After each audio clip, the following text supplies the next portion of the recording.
தங்கத்தின் விலையானது இன்று ஒரே நாளில் 2 முறை உயர்வை கண்டிருக்கிறது. இது குறித்து நம்முடன் பேசுவதற்காக தங்க மற்றும் வைர வியாபார சங்க செயலாளர் சாந்தகுமார் அவர்கள் நம்மோடு இணைப்பில் இருக்கிறார். சார் வணக்கம்.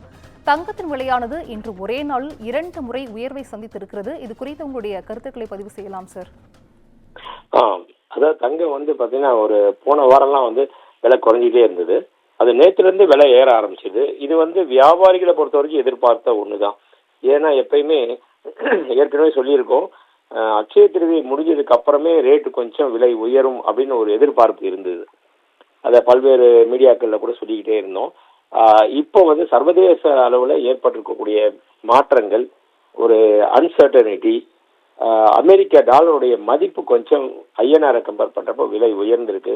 இன்னைக்கு மட்டுமே 84 ரூபா 20 காசு காலையில இருந்த வியாபாரம் தொடங்கும் போது இருந்த டாலர் இப்போ 84 ரூபா 45 காசு அப்படின்ற அளவுக்கு விலை உயர்ந்திருக்கு. பல்வேறு காரணங்கள் இந்த மாதிரி இருக்கனால இன்டர்நேஷனல் மார்க்கெட்ல கோல்டுடைய பிரைஸ் கொஞ்சம் ரைஸ் ஆயிருக்கு.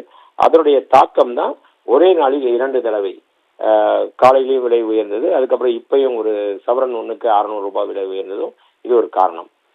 சார், அக்ஷய திருதியை முன்னிட்டு தங்கத்தின் விலை ஒன்று உயரக்கூடும் அல்லது குறையக்கூடும் என்று எல்லார் மத்தியிலும் எதிர்பார்க்கப்பட்டது. ஆனால் அக்ஷய திருதி அன்று தங்கத்தின் விலை மாறாம அது எந்த விலையில இருந்துச்சோ அதே நிலையில இருந்துச்சு. அதை தொடர்ந்து அதற்கு மறுநாள் தங்கத்தின் விலை குறைந்து வந்த நிலையில இன்று மீண்டும் அதிரடியாக 2 முறை உயர்ந்திருக்கிறது. மீண்டும் தங்கத்தின் விலையானது குறையறதுக்கான வாய்ப்பு இருக்கா சார்? இல்ல, தங்கத்தின் விலை குறையறதுன்றது ஒரு 2%, 3% அந்த அளவுக்கு தான் இருக்கும். பட் உயர்வுன்றது அதை விட 2 மடங்கு 3 மடங்கா இருக்கும். இனி வரும் காலங்களில் கூட தங்கத்தினுடைய விலை கொஞ்சம் கொஞ்சமா உயரத்துக்கு தான் அதிகப்படியான சான்சஸ் இருக்கு.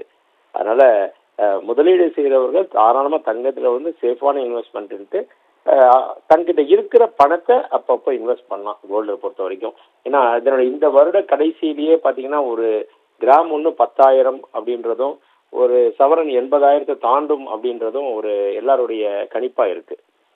உங்களது கருத்துக்களை பதிவு செய்தமைக்கு நன்றி சார். நன்றி.